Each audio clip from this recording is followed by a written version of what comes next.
सभी का स्वागत है। मैं हूं स्वाति रायना। इस शो में हम आपको बताएंगे बाजार में आज का पूरा एक्शन, साथ ही कल क्या रहे अब आपकी स्ट्रैटेजी। हमारे साथ शो में शामिल होंगे जी बिजनेस के मैनेजिंग एडिटर अनिल सिंह भी। इनसे जानेंगे कल बाजार के लिए क्या करनी है आपको तैयारी। और आज हमारे साथ खास मेहमान है सेठी फिनमार्ट के एमडी विकास सेठी। विकास जी, बहुत स्वागत है आपका शो में। पूरी रिसर्च टीम हमारे साथ है, उनका भी परिचय करा देते हैं। आशीष से हम समझेंगे आज के बाजार का हाल, वरुण हमें बताएंगे क्या कहती है इकरा की लॉजिस्टिक्स सेक्टर पर रिपोर्ट, मानसी से जानेंगे कोरोना काल में कैसी रही घरों की बिक्री, पूजा हमें बताएंगे हैप्पीएस्ट माइंड्स में क्यों आई तेजी, और देवांशी से समझेंगे मोदी के नए कैबिनेट से बाजार को क्या है उम्मीदें। बातचीत शुरू करेंगे, लेकिन उससे पहले बाजार के आज के कारोबार पर एक नजर डाल लेते हैं। तो आज हमने देखा भारतीय बाजारों पर पूरी तरीके से ग्लोबल मार्केट्स की गिरावट हावी रही और निफ्टी 150 अंक टूटकर 15,727 पर बंद हुआ। सेंसेक्स 485 अंक फिसला 52,600 के नीचे जाकर बंद हुआ। वहीं निफ्टी बैंक 500 अंक लुढ़ककर 35,275 के ठीक नीचे बंद हुआ। आज सेक्टर्स में मेटल, बैंक, फार्मा और ऑटो शेयरों ने सबसे ज्यादा दबाव बनाया। इंडिया विक्स में 11% का तेज उछाल आज देखने को मिला। एफआईआईज और डीआईआईज की तरफ से आज क्या संकेत मिले हैं, समझते हैं। एफआईआईज यानी विदेशी संस्थागत निवेशकों ने आज कैश मार्केट में 555 करोड़ रुपए की बिकवाली की है, तो वहीं डीआईआईज यानी घरेलू संस्थागत निवेशकों ने भी आज 949 करोड़ रुपए की बिकवाली की है।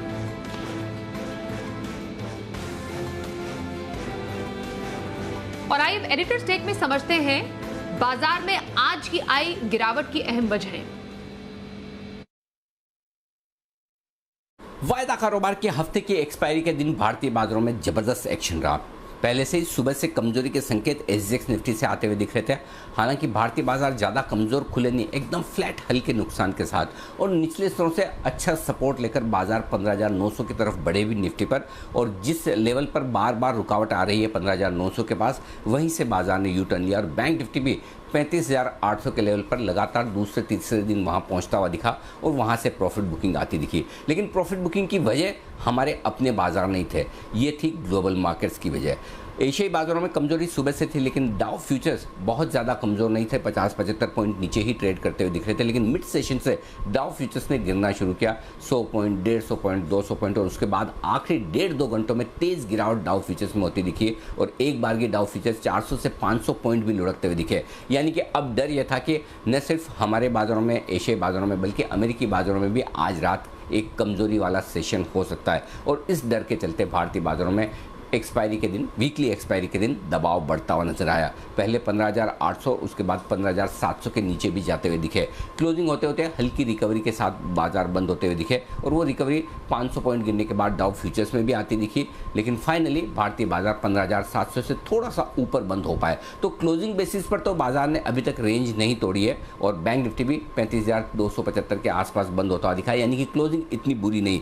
लेकिन बहुत इंटरेस्टिंग लेवल पर बाजार बंद हुए, क्योंकि ग्लोबल मार्केट में अगर कमजोरी बढ़ती है तो फिर बाजार रेंज के निचले स्तर पर जाकर और वहां से रेंज तोड़ने की कोशिश भी कर सकते हैं। और ग्लोबल मार्केट्स में अगर उम्मीद के मुताबिक कमजोरी नहीं हुई और बाजार थोड़े रिकवरी के मूड में दिखाए तो फिर से ट्रेडिंग रेंज के हाई एंड की तरफ ही। तो बहुत वोलेटाइल, बहुत एक्शन वाला दिन रहा।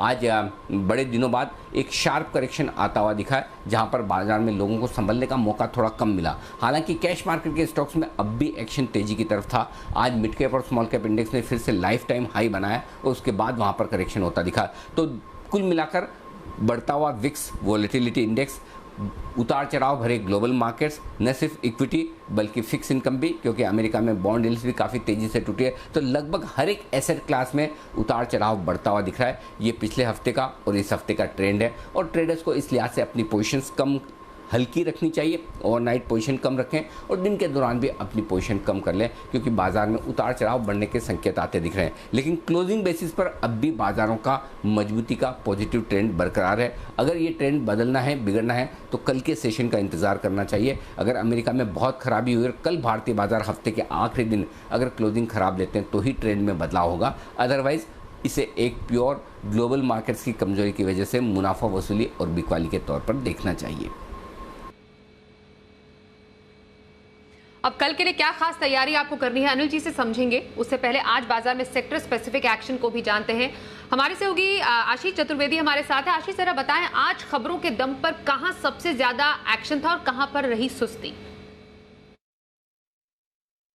देखिए, कमजोर ग्लोबल संकेतों के चलते आज बाजार में जो है तेज बिकवाली का प्रेशर देखने को मिला और खासतौर पर अगर आप देखें तो आखिरी 1.5 घंटे में जो बिकवाली है वो बढ़ती हुई नजर आई। निफ्टी करीब करीब 15,750 के नीचे बंद हुआ। वहीं सेंसेक्स में अगर आप देखें तो करीब 1% की गिरावट देखने को मिली। वहीं निफ्टी बैंक 480 अंकों से ज्यादा की गिरावट जो है क्लोजिंग के समय देखने को मिली और काफी दिनों के बाद वॉलेटिलिटी का जो सूचकांक है इंडिया विक्स, यहाँ पर तेज उछाल देखने को मिला। 11% का उछाल इंडिया विक्स में रहा। लेकिन ऐसे कमजोर बाजार में भी कई सारे ऐसे स्टॉक थे जहां पर अच्छी तेजी देखने को मिली। मिसाल के तौर पर देखिए, राइट्स आपको एक स्टॉक सुमित जी ने बताया था, अच्छी तेजी देखने को मिली। बाकायदा अगर आप देखें तो दिन के हाई के करीब ही जाकर बंद हुआ। नजारा टेक्नोलॉजीज में एक बढ़िया स्पाइक देखने को मिला। ये स्टॉक आपको हिमांशु जी ने बताया था, बिरला सॉफ्ट आपको बताया था सेठी साहब ने, और एसआईपी स्टॉक के तौर पर बताया गया नवा भारत वेंचर्स। यहां पर भी देखें तो दिन के दौरान 10% तक के मूव्स देखने को मिले। सेक्टर स्पेसिफिक एक्शन की बात की जाए तो मेटल स्टॉक्स में देखिए तमाम दिग्गज जो मेटल कंपनीज है यहाँ पर बिकवाली का प्रेशर हावी रहा। JSW steel, Vedanta, Hindalco, Tata steel, तमाम जो मेटल स्टॉक्स हैं वहां पर अगर आप देखें तो गिरावट देखने को मिली। बाजार में जो है प्रेशर क्रिएट किया बैंकिंग स्टॉक्स ने। बैंकिंग में देखिए तो प्राइवेट बैंक्स हो, पीएसयू बैंक्स हो, छोटे बैंक्स हो, हर जगह आपको बिकवाली देखने को मिली। RBL Bank, Indian Bank, Union Bank, ICICI Bank, PSU दिग्गज, स्टेट बैंक ऑफ इंडिया में गिरावट देखने को मिली। फार्मा स्टॉक्स में जो है एक्शन मिला जुला देखने को मिला। हाइकल, एलम्बिक और नाटको फार्मा, आयुल केमिकल्स, यहाँ पर देखिए गिरावट देखने को मिली। पिछले 2 दिन से लगातार गिरावट नाटको फार्मा में देखी जा रही है। लेकिन इसके विपरीत अगर आप देखें तो कुछ नाम ऐसे भी हैं जहां पर खरीदारी देखने को मिली। नोवार्टिस में तेज उछाल दिन के दौरान देखने को मिला। इंडिगो रेमेडीज, एफडीसी और सनोफी इंडिया में भी खरीदारी रही। एनबीएफसी स्टॉक्स की बात की जाए तो यहाँ पर भी देखिए तो हाई बीटा होते हैं। यहाँ पर बाजार की गिरावट से ज्यादा गिरावट देखने को मिली। Gold financing companies, Muthoot Finance, Manappuram, Ujjivan, Bajaj Finance में कल बढ़िया मूव था। आज प्रॉफिट बुकिंग वहां पर देखने को मिली। ऑटो स्टॉक्स में देखिए टाटा मोटर्स लगातार 2 दिन से गिरावट देखी जा रही है। Bajaj auto, Apollo tyres, TVS Motors. लेकिन आईटी स्टॉक्स देखिए थोड़ा सा डिफेंसिव तौर पर सहारा दिया बाजार को, और Coforge, Newgen Software, Sonata Software, ई-प्लस जैसे स्टॉक्स में खरीदारी देखने को मिली। चलिए, आशीष से हमने समझा आज के बाजार पर सेक्टर स्पेसिफिक एक्शन। आज के एक्सपर्ट विकास जी का रुख कर लेते हैं। विकास जी, आज की इस गिरावट के बाद अब आने वाले दिनों में बाजार की कैसी चाल आप एक्सपेक्ट कर रहे हैं? नतीजों का सीजन भी ऑन है। कल के लिए कहां पर खरीदारी इंट्राडे में, और हफ्ते भर का नजरिया कहां पर रखा जा सकता है? बिल्कुल स्वाति, देखिए आज के बाजार में एक अच्छी खासी गिरावट हुई। इंटरनेशनल क्यूज बेहद ही नेगेटिव थे, और जब हम बंद होने को थे उस समय भी डाउ फ्यूचर्स में 350-400 पॉइंट की गिरावट थी, जो कि अभी भी मैं चेक कर रहा था, डाउ अराउंड 400-450 पॉइंट नीचे है। तो मोर और लेस आज की जो अमेरिका की गिरावट है वो हमने ऑलरेडी पचा ली है। तो उसको देखते हुए अगर बाजार, यूएस के बाजार यहाँ से और ज्यादा नहीं गिरते तो हो सकता है कल हम सुबह एक अच्छी खासी रिकवरी देखें हमारे बाजारों में। बाकी बाजार में इस करेक्शन को एक रनिंग करेक्शन के रूप में लेना चाहिए, और मुझे लगता है ये जो गिरावट है इसमें अच्छी क्वालिटी के स्टॉक्स और सेक्टर स्पेसिफिक, स्टॉक स्पेसिफिक रहते हुए खरीदारी करने के मौके ढूंढने चाहिए। जहां तक मेरी कल की पिक का सवाल है, जो मैंने आज ड्यूरिंग द डे भी रिकमेंड करा था, बिरला सॉफ्ट पे खरीदारी करने की सलाह है। ये स्टॉक आज 393 के आसपास बंद हुआ है। एक मिड कैप आईटी कंपनी, और आज मिड कैप आईटी स्टॉक्स में अच्छा तेजी का रुझान था। ये सीके बिरला ग्रुप कंपनी है जो कि mainly digital transformation, cyber security, इस तरह के सेगमेंट में काम करती है। हाल ही में इन्होंने यूके की एक कंपनी के लिए भी साइबर रेगुलेटरी रिपोर्टिंग प्लेटफॉर्म भी डेवलप करा है। और बाकी एक आर्टिफिशियल इंटेलिजेंस, मशीन लर्निंग, इस तरह के हाई ग्रोथ वाले सेगमेंट को कैटर करती है। मार्च तिमाही में नतीजे बेहद ही दमदार थे। 98 करोड़ का पैट डिक्लेयर किया versus 69 crore year on year, और काफी अच्छे खासे फंड्स इसमें हिस्सेदारी ओन करते हैं। तो मुझे लगता है इस स्टॉक को करंट लेवल्स पे खरीदे। कल का मेरा इसमें टारगेट है 410 रुपए का, स्टॉप लॉस रखना है 380 रुपए। और जहां तक मेरी कल के लिए पोजिशनल पिक का सवाल है, मीनिंग फॉर 7 to 10 डेज, मुझे लगता है एजिस लॉजिस्टिक्स, ये एक लॉजिस्टिक्स कंपनी है जो कि आज 369 के लेवल पे बंद हुआ स्टॉक। इस स्टॉक में खरीदारी करने की सलाह है। ये भी एक लिक्विड टर्मिनल ऑपरेटर है भारत में, जिसके 6 स्ट्रेटेजिकली लोकेटेड पोर्ट है, जिसमें टर्मिनल है जहाँ पे ये ऑपरेट करते हैं। और हाल ही में इन्होंने हल्दिया और कांडला जो पोर्ट है वहाँ पे भी अपने ऑपरेशन शुरू कर दिए हैं। और बाकी एलपीजी का कंजम्पशन जिस हिसाब से बढ़ रहा है, इस कंपनी को बहुत अच्छा फायदा होना चाहिए। ये कंपनी गैस लॉजिस्टिक्स के कारोबार में भी है, और ऑल इन ऑल फंडामेंटली अच्छी कंपनी है। मार्च क्वार्टर बहुत ही अच्छा था, पैट आया 69 करोड़ का versus 46 crore year on year. बाकी दमदार फंडामेंटल्स है। इस स्टॉक को खरीदारी करने की सलाह है करंट लेवल्स पे। मेरा पोजिशनली इसमें 395 का टारगेट है, स्टॉप लॉस रखना है 360 का। तो कल के लिए बिरला सॉफ्ट में खरीदारी की सलाह विकास सेठी जी की और हफ्ते भर का नजरिया पोजिशनल व्यू एजिस लॉजिस्टिक्स में रखने का सुझाव उन्होंने दिया है। बातचीत जारी रहेगी आज के खास एक्सपर्ट के साथ, लेकिन कुछ सेक्टर स्पेसिफिक खबरों का भी रुख कर लेते हैं। अब इकरा के लॉजिस्टिक्स सेक्टर पर रिपोर्ट के मायने जरा समझते हैं। वरुण दुबे हमारे साथ है और लॉजिस्टिक्स सेक्टर्स के लिए वरुण, हम आपसे समझना चाहते हैं क्या है अहम ट्रिगर्स।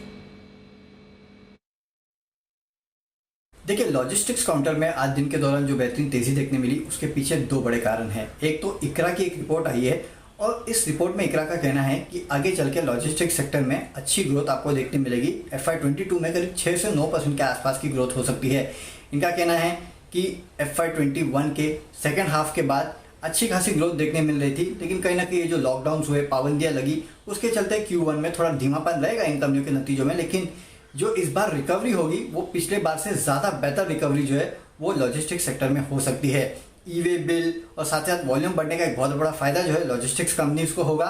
हालांकि जो लगातार कच्चे तेल के दाम बढ़ रहे थे उसके चलते कहीं ना कहीं इनकी लागत जो है वो बढ़ी है, लेकिन इन कंपनियों ने कहीं ना कहीं इसके पहले अपने जो दाम है उन्हें इंटैक्ट रखा है। यानी कि डिमांड बेहतर होने के चलते हो सकता है आगे चल के कंपनियां दाम बढ़ाएंगी और कहीं ना कहीं अपने मार्जिन जो है वो सस्टेन कर पाएंगी। हालांकि ये कह रहे हैं कि देखना होगा कि किस तरह से दाम बढ़ाते हैं और मार्जिन को सस्टेन कर सकते हैं, लेकिन आगे जो ग्रोथ रहने वाली है ओवरऑल खासकर वॉल्यूम्स के लिहाज से वो काफ़ी बेहतर रहने वाली है, क्योंकि काफ़ी हद तक पेंट अप डिमांड का भी फायदा मिलेगा और ओपनिंग अप का फायदा भी इन कंपनीज को मिलता हुआ दिखाई देगा।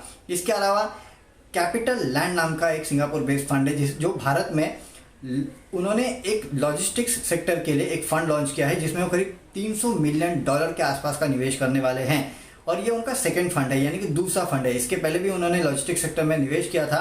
उनका कहना है कि लॉजिस्टिक्स सेक्टर में काफ़ी अच्छे मौके हैं।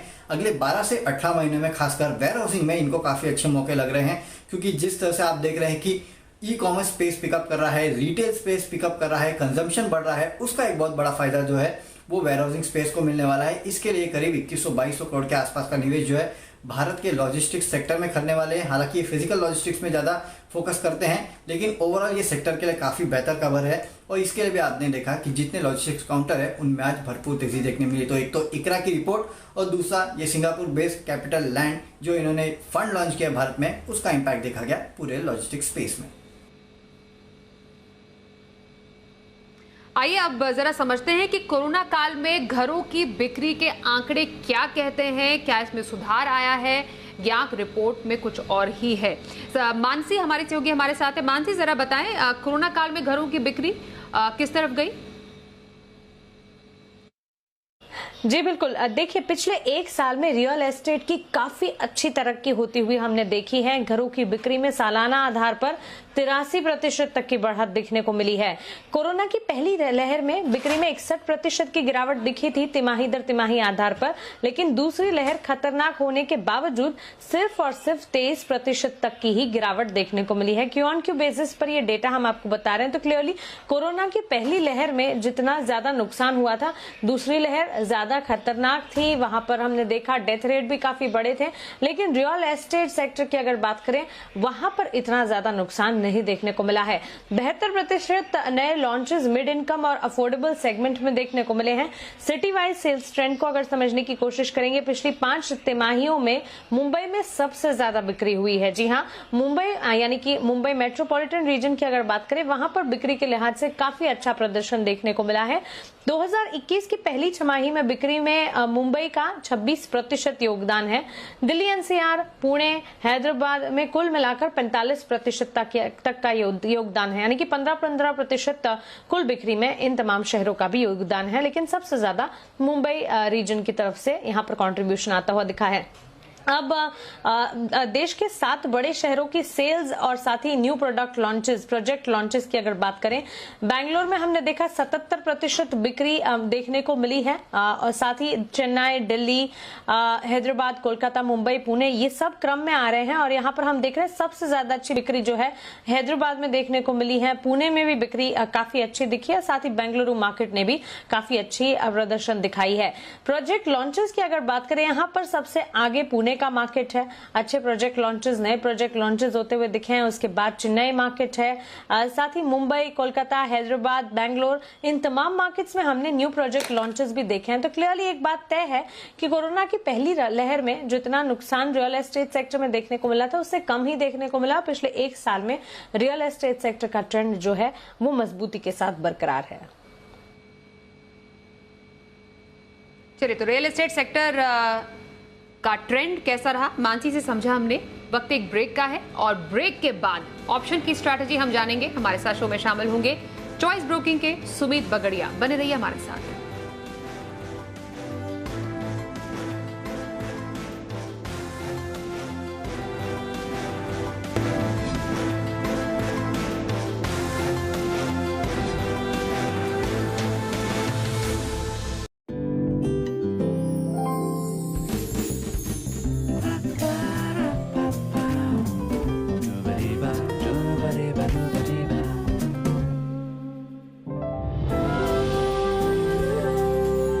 Patek fittings make your furniture work beautifully.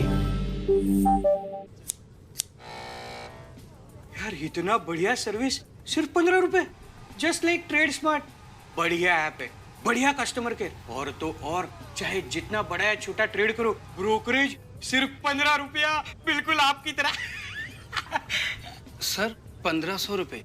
1500? हाँ। सॉरी सर, हर कोई ट्रेड स्मार्ट नहीं होता। ट्रेड स्मार्ट, स्मार्ट बनो, स्मार्ट चुनो। Investment in securities market is subject to market risk. Read all the related documents carefully before investing. इसके future के बारे में क्या सोचा? अब इन्वेस्ट करते हैं कुछ गोल्ड शोल्ड में। हाँ? आज दूध मांग रहा है, कल स्कूल की फीस, फिर अपने स्टार्टअप के लिए तुम्हारे पैसे। बेहतर इन्वेस्टमेंट चुनो। Download stock basket.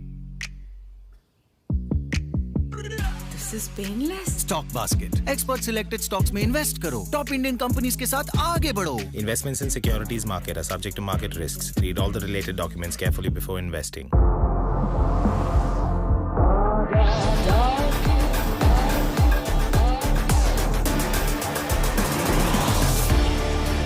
Luck is here to rule. The Dark Range from Tata Motors. Corona काल में ओरिजिनल विटामिन ए, डी, ई एवं एंटीऑक्सीडेंट गुणों से युक्त इम्यूनिटी को बढ़ाने वाला तथा आपको बीपी, शुगर, हार्ट व कोलेस्ट्रॉल की समस्या से बचाने वाला premium edible oil Nutrela gold हम आपके लिए लेकर आए हैं।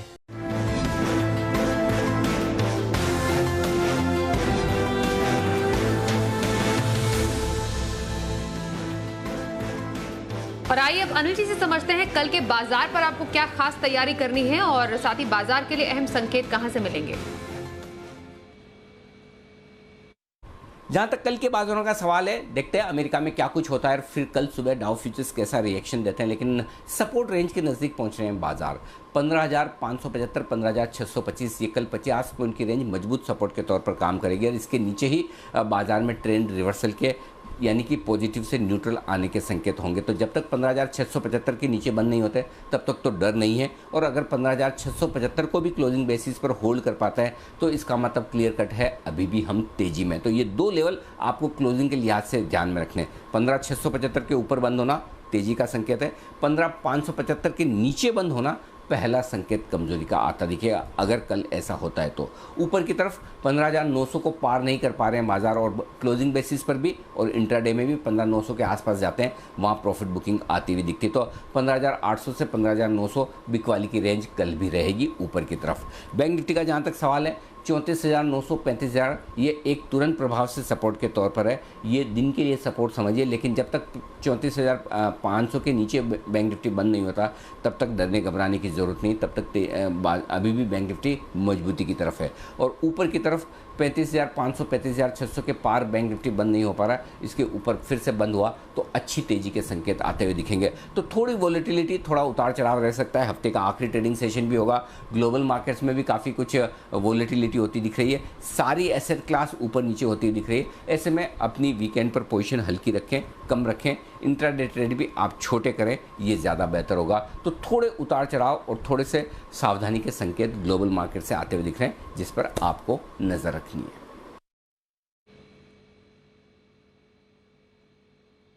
चलिए, तो कल के बाजार पर स्ट्रैटेजी हमने अनिल जी से समझी और आइए अब देखते हैं कल का ऑप्शन भी।